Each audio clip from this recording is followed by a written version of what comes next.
क्या सीख रहे हैं अपन? ITR, income tax return.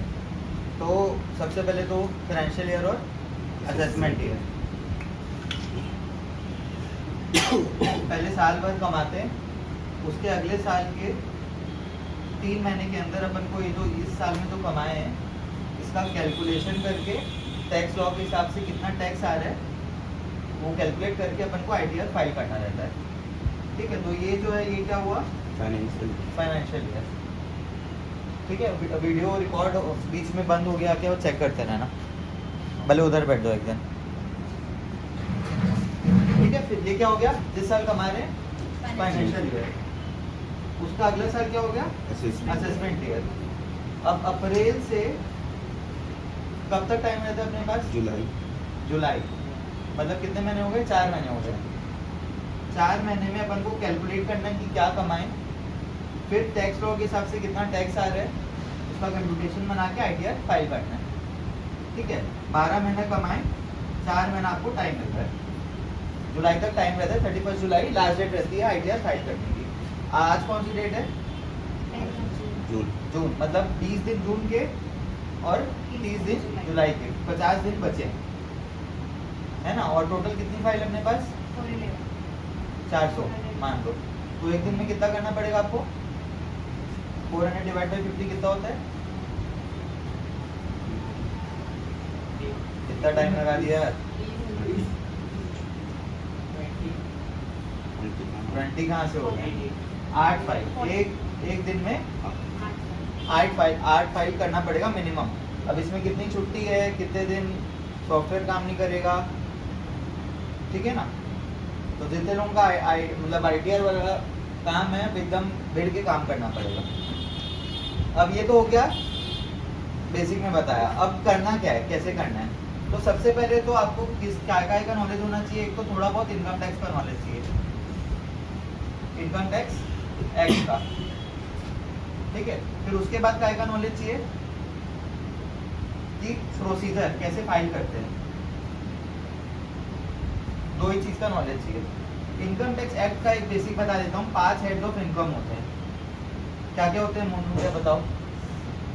Salary हो गया, और बिजनेस इनकम जिसको बोलते हैं profit from business and profession, PGBP। ठीक है, profit and gain from business and profession. और हाउस प्रॉपर्टी और कैप गेन। और इनकम टैक्स एक्ट के हिसाब से 5 ही चीज है। मतलब इन पांचों हेड के अंदर, शारदा मैम ध्यान से सुनो, 5 हेड के अंदर ही आपकी इनकम है। सैलरी मतलब जो जॉब करते हैं, PGBP मतलब जो बिजनेस कर रहे हैं, हाउस प्रॉपर्टी मतलब कोई प्रॉपर्टी रेंट में ली है तो वो हाउस प्रॉपर्टी में आ जाएगा उसकी इनकम। कैपिटल गेन मतलब ऐसे स्पेसिफाइड गुड्स है जिनको बेचते हैं तो उसमें प्रॉफिट होता है। वो जो गेन हुआ वो क्या हो गया? Capital gain. और फिर क्या हो गया? जो इन ऊपर 4 में नहीं आया वो अदर सोर्सेस, जैसे कि इंटरेस्ट या कमीशन, वो हो गया क्या? Other sources. ठीक है, ये हो गया क्या इनकम टैक्स एक्ट का बेसिक्स, एकदम बेसिक्स है ना, ऊपर से एकदम। अब आपको थोड़े बहुत सेक्शंस की जानकारी रहना जरूरी है। PGBP में क्या होता है? 44 AD, AE और ADA, ये 3 सेक्शन आप लोग लिख लो। और इन तीनों का वीडियो आपको YouTube में देखना पड़ेगा, 15-15 मिनट का वीडियो रहेगा। ठीक है, शायद मैम आप भी लिख लो। और बाकी सब एक हेड का आप लोग अगर YouTube में 1-1 घंटे का वीडियो देख लोगे तो आप लोगों को बेसिक तो आ जाएगा। ये क्या हो गया? Basics of income tax act. अब क्या आ गया? प्रोसीजर, कि अपन अपने ऑफिस में ITR कैसे फाइल करते हैं। तो सबसे पहला स्टेप क्या रहेगा? ITR फाइल करने तो लास्ट ईयर फाइल हुआ रहेगा, तो लास्ट ईयर का अपन को कंप्यूटेशन और जो ITR है उसको पढ़ना है। उसमें क्या क्या पढ़ना है कि पिछले बार रिफंड था क्या, कौन कौन सी हेड्स ऑफ इनकम में उनका इनकम दिख रहा है कंप्यूटेशन में, कितना टर्नओवर था, जो पिछले बार बिजनेस था 90% चांस वही है इस बार भी सेम होगा। ठीक है, तो ITR की स्टडी करना है और कंप्यूटेशन की स्टडी करना है। रिकॉर्ड हो रहा है ना? एकदम सिंपल है ये तो। पहला स्टेप क्या हो गया, बोलो सब लोग। ठीक है, स्टडी कर लेना। फिर वापस वही लास्ट ईयर का क्या चेक करना है, टर्नओवर। अगर मोस्टली लोगों का क्या है, अपन 4480 सेक्शन में टर्नओवर डालते हैं। तो लास्ट ईयर क्या टर्नओवर था, जनरली प्रॉफिट और टर्नओवर किस में रहना चाहिए, इंक्रीजिंग ट्रेंड में।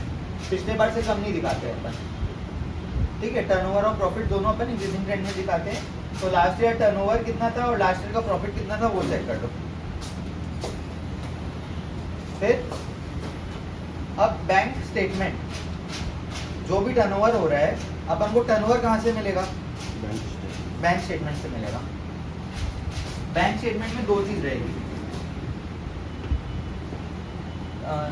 इसको मिटाओ।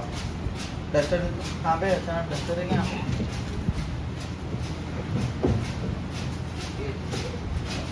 मिटा।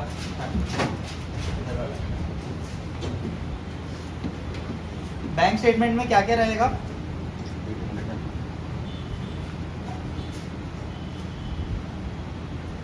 जो भी रुपए आ रहा है बैंक में वो दो ही सोर्स से आ सकता है, या तो कुछ वो सेल्स करें या फिर कहीं से ट्रांसफर आया है उनके फैमिली मेंबर से, या कोई और कहीं से भी ट्रांसफर आया है। तो अपन को डिफरेंशिएट करना है कि कौन सा सेल्स वाला फिगर है और कौन सा ट्रांसफर वाला है।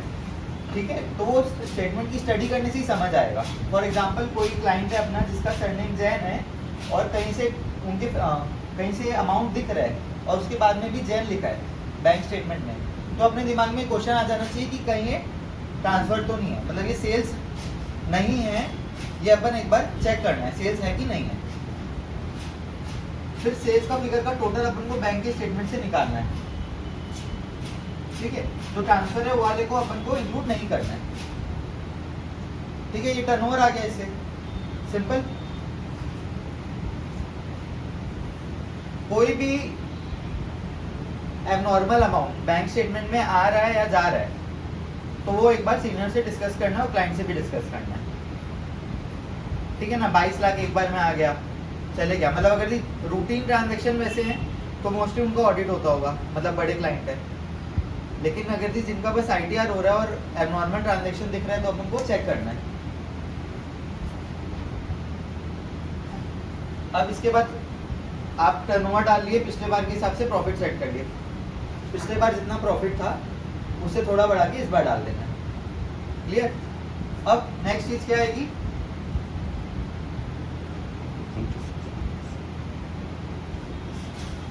ठीक है, 26 क्या होता है, मुरली अभी जितना भी TDS रिटर्न कर रहा है, ठीक है ना, TDS रिटर्न मुरली कर रहा है, तो जिन जिन पार्टी का नाम डाला और उनका चालान पटाया तो उन पार्टियों के 26 में अपन जिनका TDS रिटर्न करें उनका नाम आ जाएगा। समझ आया क्या बोल रहा हूँ, बोल क्या बोला। हाँ, किनके 26 में शो करेगा, किनका नाम शो करेगा, जिसका मतलब फॉर एग्जांपल अपन कोई एक क्लाइंट का नाम बता जिसका अपन फाइल करें। हाँ, तो इनका अपन TDS रिटर्न फाइल करें और ये अपने TDS रिटर्न में फॉर एग्जांपल फातिमा का नाम लिख दिया, ठीक है, तो फातिमा के 26 में दिखाएगा विजय कुमार अग्रवाल। समझ आ रहा है, फातिमा के 26 में दिखाएगा विजय कुमार अग्रवाल और उतना TDS का क्रेडिट फातिमा को मिल जाएगा। ठीक है, तो फातिमा फॉर एग्जांपल साल भर में जितना भी कमाई और फिर टैक्स कैलकुलेट करी उसका मान लो 1 लाख का टैक्स आ रहा है और 2000 का TDS इन्होंने डिडक्ट करके फातिमा के नाम पे जमा कर दिया था, तो ये 2000 1 लाख में से माइनस हो जाता है और 98,000 ही फातिमा को जमा करना पड़ेगा। ये प्रोसीजर रहता है। कोई डाउट अभी तक किसी को? क्लियर है, मैं जितना समझाऊँ आगे समझा दोगे? बुलाऊंगा ना, अभी तुमको बुलाऊंगा, बताना रहेगा, वापस समझाऊँ TDS वाला तो पूछना चाहिए ना। फिर मिटाओ लो,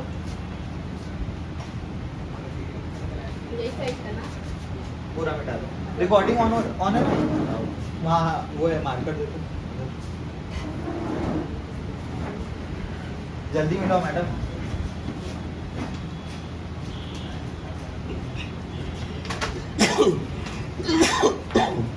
वापस एग्जांपल ध्यान से सीख लो सब लोग। अपन किसका टीडीएस रिटर्न फाइल करें? विजयन जी का। ठीक है, वो टीडीएस रिटर्न में क्या क्या लिखे हैं अपन, वो ऐसा एक लिस्ट बनाए हैं। ठीक है, यहाँ लिखे हैं फातिमा, मोनू, अर्चना और कौन है, शाश्वत। ठीक है, और उनके सामने अमाउंट लिख दें कि इतना इतना मैं टीडीएस सबका काट के जमा कर रहा हूँ मोदी जी के पास। फॉर एग्जांपल फातिमा का 10,000 का 10,000। ठीक है, मोनू भैया का 20,000, अर्चना मैम का 30,000, शाश्वत का 50,000। इतना टीडीएस वो काट के जमा कर दिए। तो ये चारों लोगों का 26 अलग अलग निकलेगा। ये चारों अपना आईटीआर फाइल कराएंगे, चारों का एक फॉर्म निकलता है 26 उसमें क्या दिखाएगा, विजय कुमार अग्रवाल के नाम से 10,000 रुपए उन्होंने जमा कर दिया। तो फातिमा का 10,000 रुपए विजय कुमार अग्रवाल ने जमा कर दिया है मोदी जी के पास। अब जब फातिमा का टैक्स आएगा साल भर, जो भी कमा रही फातिमा उसका, तो उसका टैक्स आ रहा है, वो फॉर एग्जांपल 1 लाख टैक्स आया और 10,000 ऑलरेडी जमा हो गया था, तो अब 90,000 उनको पे करना पड़ेगा नेट। ठीक है, तो जो अपना कंप्यूटेशन रहता है उसमें वो ऐसा टीडीएस माइनस भी होता है। ठीक है, उसको ध्यान से पढ़ोगे तो उसमें देखिएगा टीडीएस माइनस हो रहा है। तो 26 के हिसाब से, मतलब एक चीज बताओ, 26 को पहले समझते हैं एक बार। कोई 26 का और समझ,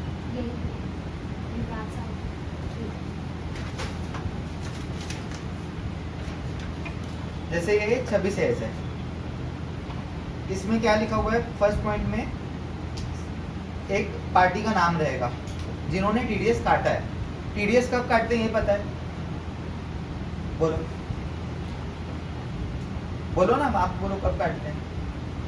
टीडीएस जैसे इस मंथ अगर उन्होंने ब्याज दे दिया है, हाँ, तो अगले मंथ में उसका चालान डिपॉजिट कर देते हैं टीडीएस का। कब काटते हैं आप टीडीएस? 7 तारीख को। बताओ श्रवण।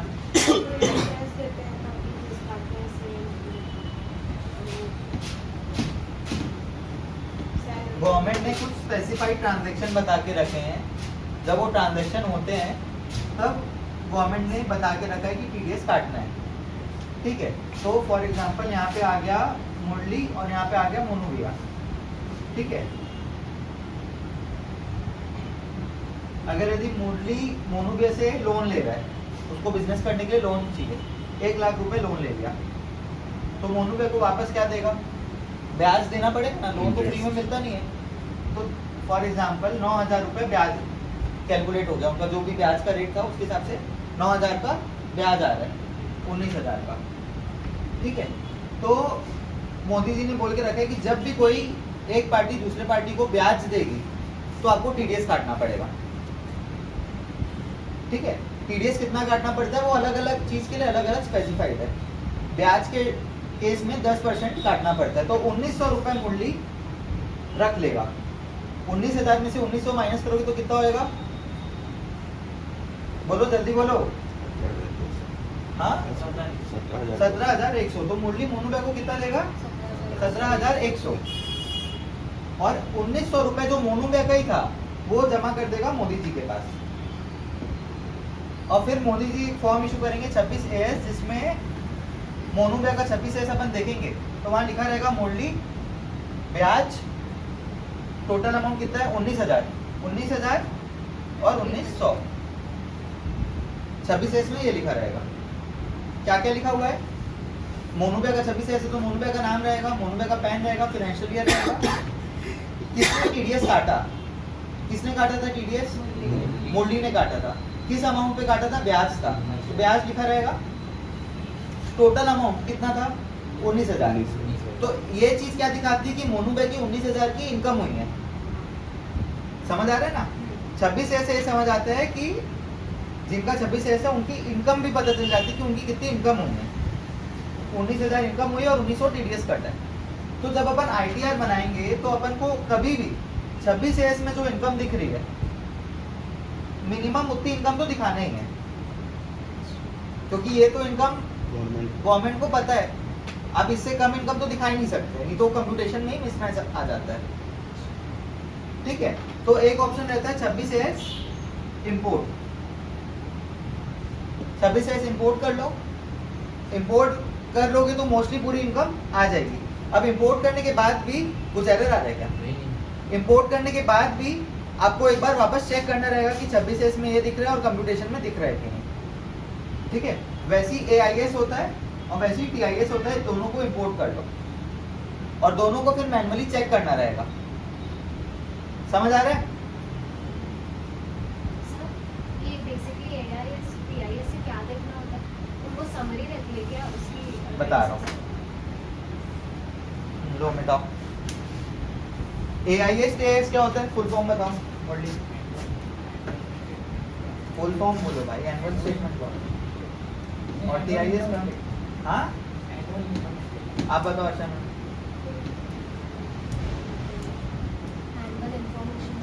Annual information statement. तो अभी क्या हुआ है कि सब ट्रांजैक्शन बैंक से हो रहे हैं, ठीक है, सबका बैंक आधार कार्ड और पैन कार्ड लिंक्ड है, तो गवर्नमेंट को पूरे ट्रांजैक्शन की डिटेल मिल जाती है। ठीक है, तो वो लोग एक फॉर्म इशू करते हैं AIS और TIS। AIS मतलब एनुअल इंफॉर्मेशन स्टेटमेंट, TIS मतलब टैक्सपेयर इन्फॉर्मेशन। ये समरी रहती है इसी का, इसमें पूरा डिटेल में दिया रहेगा, ये समरी है, बस इतना ही फर्क है। तो ये क्या बहुत अच्छी चीज़ है। थोड़ा सा एक अलग चीज़ बता रहा हूँ आप लोगों को। पहले क्या होता था? पहले बस 26S होता था, उसके हिसाब से अपन कुछ इनकम शो कर देते थे, ITR फाइल कर देते थे, ITR फाइल कर देते थे। फिर गवर्नमेंट का नोटिस आ जाता था कि आपने ये वाली इनकम तो शो ही नहीं करी है, हमारे पास जानकारी है, लेकिन वो पहले जानकारी गवर्नमेंट अपन को शेयर नहीं करती थी और अपन से कोई इनकम मिस हो गई इसमें इनकम टैक्स का कंप्यूटेशन बनाने में, तो गवर्नमेंट का नोटिस आ जाता था कि भाई आपने ये वाला इनकम शो नहीं करा है, तो अब आपको पूरा वो जो भी नोटिस का स्क्रूटनी वगैरह असेसमेंट वगैरह होता था। अब क्या करती गवर्नमेंट कि ये चीज़ पहले ITR फाइल करने के बाद मिलता था, हो सकता है 3, 4 साल 5 साल बाद, ठीक है ना। मेरे को आज से 2017 का नोटिस आ जाए कि मैंने 2017 में ये वाला इनकम शो नहीं करा है, ये पहले होता था। मतलब ये सेक्शन अभी भी एप्लीकेबल है, लेकिन अब गवर्नमेंट क्या करती है कि जो इन्फॉर्मेशन उनके पास है वो पहले ही दे देती कि भाई ये आप लोग तो शो कर ही दो, सो दैट हमको नोटिस देने की जरूरत नहीं पड़े और बाद में आप परेशान नहीं हो, पहले से ही आप वो शो कर लो। तो AIS में क्या आता है, जो भी शेयर खरीदे बेचे, जो भी प्रॉपर्टी खरीदे बेचे, सब चीज़ आजकल लिंक्ड है, तो AIS में वो सब डिटेल आ जाता है। ठीक है ना। क्या जैसे अब GST रिटर्न करा तो परचेज सेल गया, तो GST से वो स्टार्ट कर लेता है, GST परचेज, GST सेल। तो ये पूरी चीज को अपन जो कंप्यूटेशन बना रहे हैं उसमें इनकॉर्पोरेट है कि नहीं, बस ये ध्यान देना रहता है। ठीक है, तो अब 3 चीज चेक करना है ना, 26S, AIS, TIS। क्लियर? अब बहुत सारी पार्टियों का क्या रहता है, FD रहता है, और क्या रहता है, LIC रहता है। ठीक है ना। तो LIC का क्या, वो लोग LIC का पेपर ला के दे देते हैं जिसमें प्रिंट एकदम भी क्लियर नहीं रहता है ना। तो इसका अपन को सब क्लाइंट का फोल्डर बना हुआ है अपना, फाइनेंशियल ईयर कौन सा में है जिसका भी कर रहे हैं, फाइनेंशियल ईयर 22-23, उसके अंदर ITR है, उसके अंदर सब क्लाइंट का फोल्डर है। तो जो भी क्लाइंट LIC का बहुत सारा वो ला के दे रहा है पॉलिसी, तो उसका एक्सेल बनाना है। ठीक है, एक्सेल का फॉर्मेट क्या रहेगा, एकदम simple, serial number, date, policy number, amount. क्या क्या बोला, serial number, date, policy number, amount, और फिर यहाँ टोटल आ जाएगा। तो टोटल कितना LIC उनका हुआ वो अपन को पता चल जाएगा, लेकिन एक्सेल बनाना जरूरी है। ठीक है ना। और फिर सॉफ्टवेयर में भी डालते हैं, तो सॉफ्टवेयर में भी अपन को एक्सेल के हिसाब से डालना है, अलग अलग। सॉफ्टवेयर में अपन टोटल भी डाल देते हैं कई बार, वो नहीं डालना है अपन को, अलग अलग डालना है। ठीक है।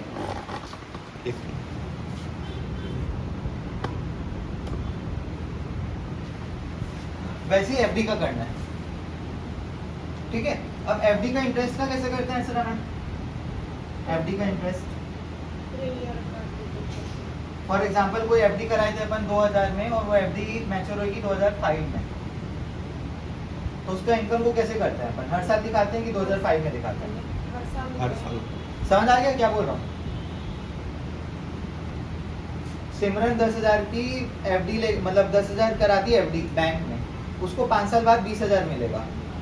तो दो ऑप्शन है, या तो अपन 5वें साल दिखाए कि 10,000 इनकम हुई है, या हर साल दिखाए 2-2 हज़ार इनकम हो रही है। तो अपन क्या करते हैं, हर साल वो इनकम दिखाते हैं 2-2 हज़ार रुपए, ठीक है।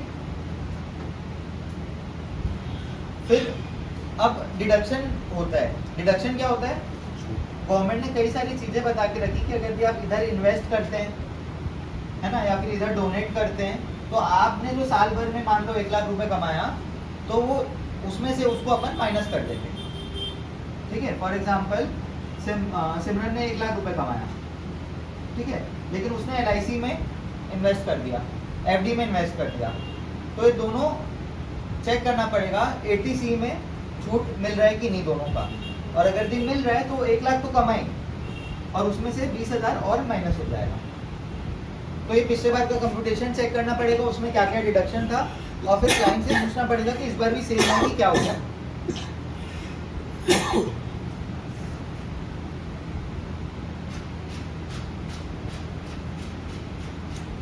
बस इतना करके कंप्यूटेशन बना लेना है अपन को। पिछले बार का कंप्यूटेशन जो स्टडी करेगा उसकी 90% प्रॉब्लम वहीं सॉल्व हो जाएगी, ठीक है ना। जैसे कल मेरे को दिखाए थे कंप्यूटेशन, उसमें 44 AE था, लेकिन इस बार 44 AD भी आ गया, AE भी आ गया, ठीक है। आपने फिर बताया कि 44 AD का और कोई भी सोर्स था इनकम का, तो लेकिन वो अपन को एक बार खुद ही पहले चेक कर लेना है कि ये फर्क क्यों आ रहा है। मतलब आप कंप्यूटेशन बनाओ और एक बार पिछले बार की कंप्यूटेशन से साइड बाय साइड रख के चेक करो, ठीक है। और बेसिक्स क्या है, आपका जो प्रॉफिट है और जो टर्नओवर है वो इंक्रीजिंग ट्रेंड में रहना चाहिए। सर 44 AE में कौन सी इनकम शो होती है? जैसे AD है तो प्रोफेशनल के लिए, हाँ, AD बिजनेस वालों के लिए। लो बैटरी का ट्रांसपोर्ट। अच्छा, AD में देखो तीन सेक्शन है, क्या क्या सेक्शन है बोलो। AD 44 AD और ADA A और A AE। बताओ अर्चना।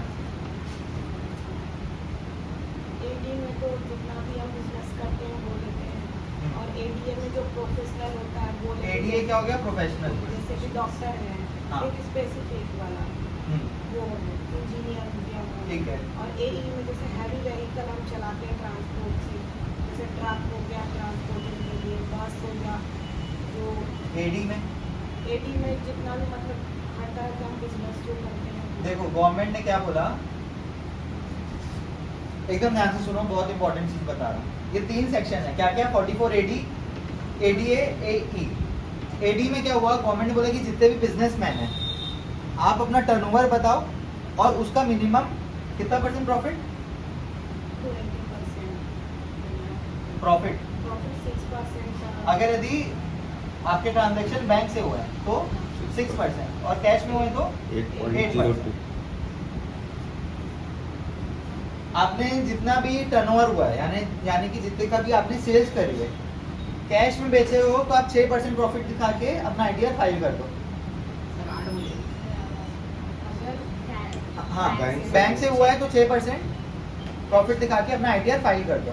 तो क्या उसमें आपको एक्चुअल वो सब मेंटेन करने की जरूरत नहीं है, फोन कार्ड को, ठीक है ना। Actual books of account proper वो सब मेंटेन करने की जरूरत नहीं है। इधर आ जाओ बात करो।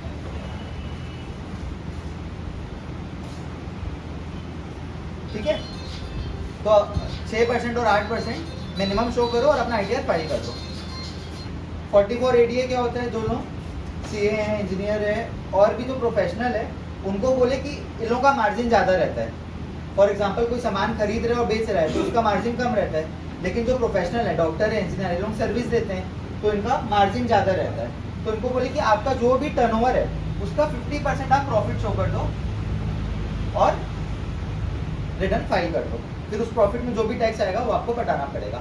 फॉर एग्जांपल कोई डॉक्टर है, वो उसका साल भर में रिसीट होता है 20 लाख रुपए, ठीक है। डॉक्टर का खर्चा क्या रहता है, बस एक बाहर टेबल, फोन और एक स्टाफ बिठाना है ना, रेंट लगता है, तो ये बहुत कम खर्चा होता है। तो डॉक्टर को बोलेंगे कि आप 10 लाख इनकम शो कर दो और अपना जो भी उसमें टैक्स आ रहा है वो फाइल करो।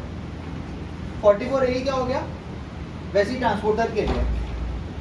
सर डॉक्टर के लिए आप लोगों को नहीं 6% 8% बैंक से नहीं, ये बिजनेस के लिए, ये प्रोफेशन है, दोनों अलग अलग है ना। कोई खरीद रहा है बेच रहा है, ये प्रोफेशन है, सर्विस प्रोवाइडर है, ठीक है। 44A क्या हो गया, ट्रांसपोर्टर। तो इसमें इनकम कैलकुलेट होती है on the basis of number of transport own. Transporter के पास कितनी ट्रक है उसके बेसिस में ये कैलकुलेट होता है कि उसका कितना प्रॉफिट उसको शो करना है, ठीक है। अब इसका डिटेल्ड अपन ये तीनों सेक्शन का डिटेल्ड अपन नेक्स्ट वीक ले लेंगे, ये बेसिक्स है, ठीक है। अब अभी किनको किनको आता है आईटीआर करना, और करना किसको किसको है आईटीआर, लगना मतलब किसको किसको है, छाया और मुरली और शाश्वत, ये 3 जन है, ठीक है। मतलब तेरा अभी पहले जब तक अंबे निपटा ले, रोक दे वीडियो बंद कर दे। कॉल भी आ रहा है नीलम